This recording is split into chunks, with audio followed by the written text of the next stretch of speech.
A conversão de Paulo. Em grego, Paulos, derivado do latim Paulus, que quer dizer pequeno, nome do grande apóstolo dos gentios. O nome judaico anterior era Saulo no hebreu, Shaul no grego, Saulus, assim denominado nos Atos dos Apóstolos. Mesmo até depois da conversão de Sérgio Paulo, procônsul de Chipre. Daqui em diante, só tem o nome de Paulo, que ele a si mesmo dá em todas as suas cartas. Não é de estranhar que alguns pensem que tomou este nome do procônsul Sérgio. Isto, porém, não é de modo algum aceitável, tendo em vista o modo gentil pelo qual Lucas o apresenta, dando-lhe o nome gentílico de Paulo, quando começou a sua obra de apóstolo das gentes. É mais provável que, acompanhando o costume de muitos judeus, e principalmente os judeus da dispersão, o apóstolo usasse de ambos os nomes. Havia nascido em Tarso, cidade principal da Cilícia, e pertencia à tribo de Benjamim. Não se sabe como é que a sua família foi residir em Tarso. Uma antiga tradição afirma que ele havia sido levado de Giscala, em Galiléia, pelos romanos, depois que tomaram este último lugar.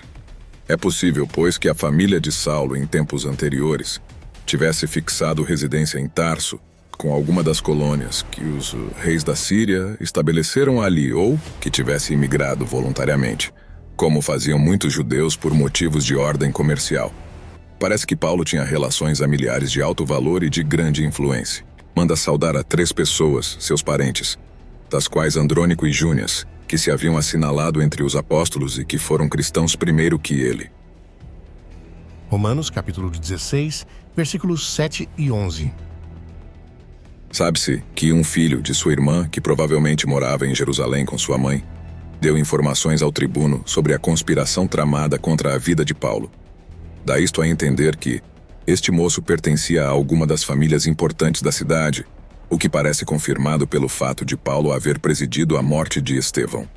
É provável que já fosse membro do concílio, pois que não tardou a receber comissão do sumo sacerdote para perseguir os cristãos. Livro de Atos, capítulo 23, versículo 16. Os seus dizeres autorizam-nos a crer que ocupava posição de grande influência, que lhe dava margem para conseguir lucros e grandes honras. As suas relações de família não podiam ser obscuras. Apesar de receber uma educação subordinada às tradições e às doutrinas da fé hebraica, e de ter pai fariseu, ele era cidadão romano. Ignora-se por que meios havia alcançado este privilégio. Teria sido por serviços prestados ao Estado, ou talvez por compra, e pode bem ser que o nome Paulo tenha alguma relação com o título de cidadão romano. De qualquer modo que seja, dava-lhe grande importância na sequência de seu trabalho cristão, e serviu mais de uma vez para salvar-lhe a vida. Tarso era centro intelectual do Oriente, onde existia uma escola famosa e onde dominava a filosofia estoica. É possível que Paulo crescesse ali sob estas influências. Seus pais, sendo como eram, fiéis à lei mosaica, o mandaram logo para Jerusalém para ser educado lá. À semelhança de outros rapazes da mesma raça, tinha de aprender um ofício que, no seu caso, foi o de fazedor de tendas, das que se usavam para as viagens. Como ele mesmo diz, foi educado em Jerusalém, para onde o mandaram, quando muito jovem. A educação consistia principalmente em fixar nele as tradições farisaicas. Foi instruído conforme a verdade da lei de seus pais, Ibiam. Teve como preceptor um dos mais sábios e notáveis rabinos daquele tempo, o grande Gamaliel, neto do ainda mais famoso Hillel.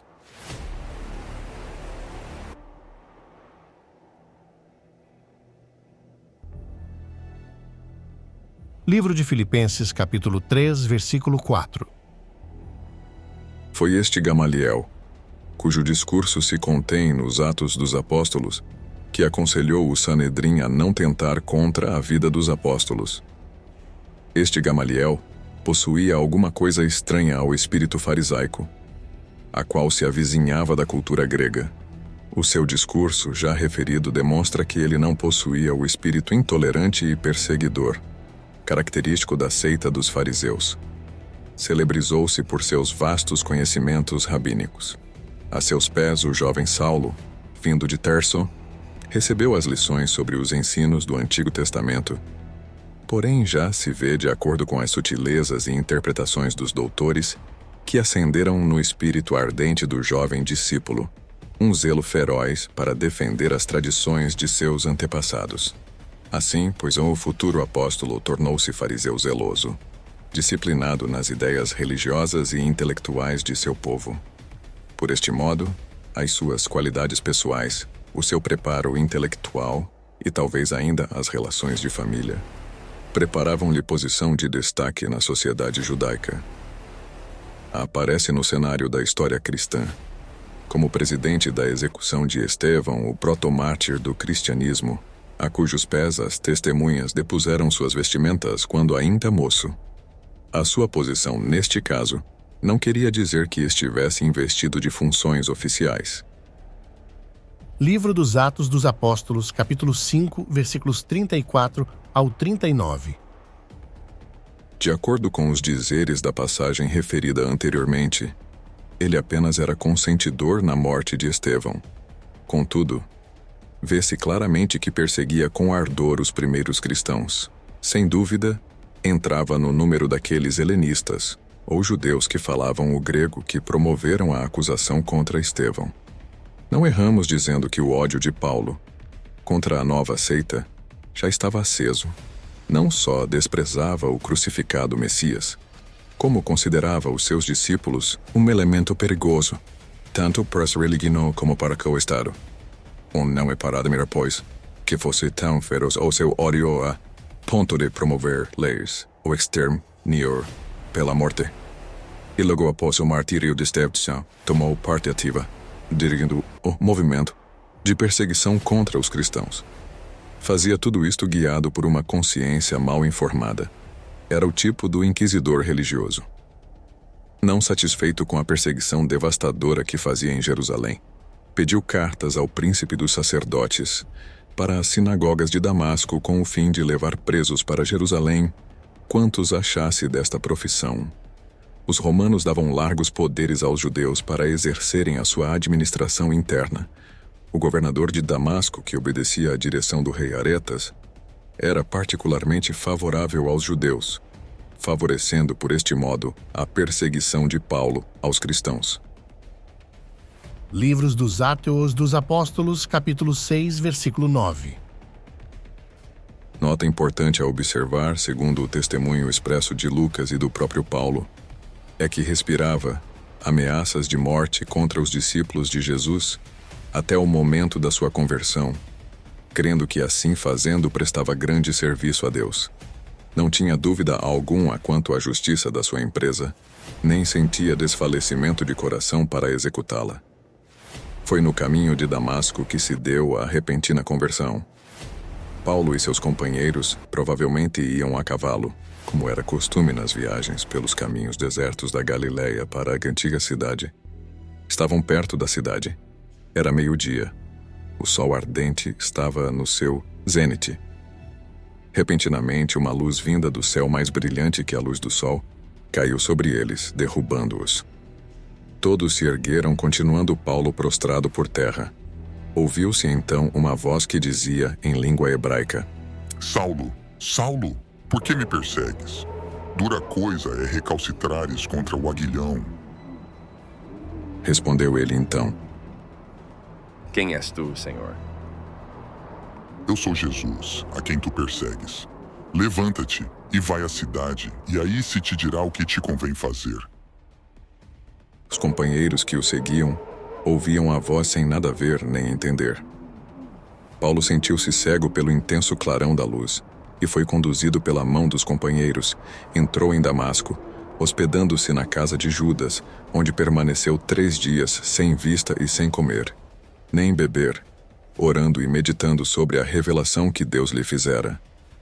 Ao 3º dia, o Senhor mandou a certo judeu convertido, chamado Ananias, que fosse ter com Paulo e impor-lhe as mãos para recobrar a vista.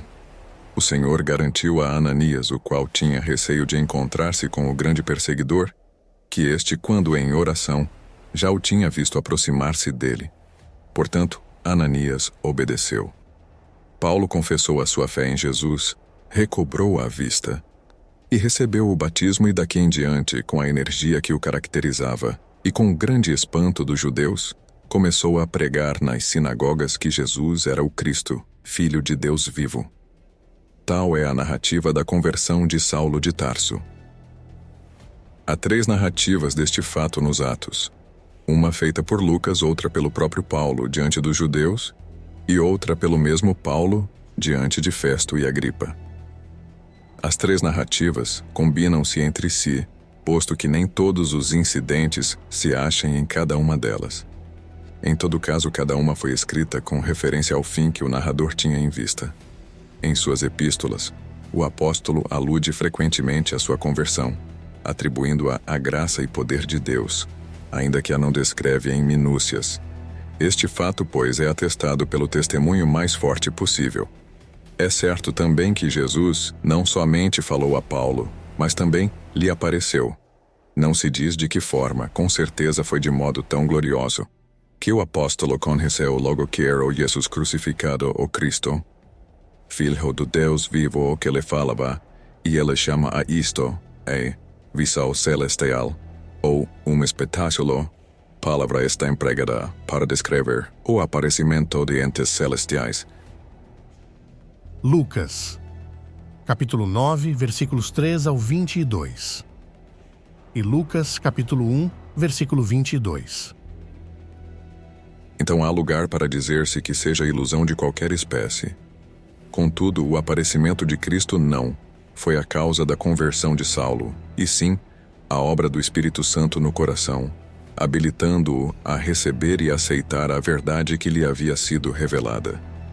Foi o mesmo Espírito que convenceu a Ananias, e que o levou a impor as mãos e a unir à igreja nascente o novo convertido. Vários racionalistas pretendem explicar a conversão de Paulo, sem tomar em conta a intervenção sobrenatural. Essas opiniões são destruídas pelo testemunho do mesmo Paulo. Afirmando a sua atitude de perseguidor, obedecia a motivos de consciência e que a sua mudança era devida ao soberano exercício do poder de Deus e a sua graça infinita. A frase, dura coisa é recalcitrares contra o aguilhão, não quer dizer que ele agia contra a sua vontade ou que já reconhecia a verdade do cristianismo. Quer dizer antes que era insensatez resistir aos propósitos divinos. Paulo, como agora era conhecido, dedicou sua vida a espalhar o evangelho. Ele viajou, escreveu cartas, enfrentou perigos, sofreu prisões e perseguições. Sua paixão era compartilhar o amor e a graça de Jesus com todos, judeus e gentios. Ele não apenas pregou, ele viveu o evangelho. Sua transformação foi visível. Ele passou de alguém que perseguia a igreja para alguém que a edificava. Suas cartas, como Romanos, Gálatas e Efésios, são tesouros de sabedoria e teologia. A conversão de Paulo é um lembrete poderoso de que ninguém está além da graça de Deus. Ele nos ensina que a luz divina pode penetrar até os corações mais endurecidos, que possamos também ser transformados pela luz de Cristo, deixando para trás nossos velhos caminhos e abraçando a nova vida em Jesus.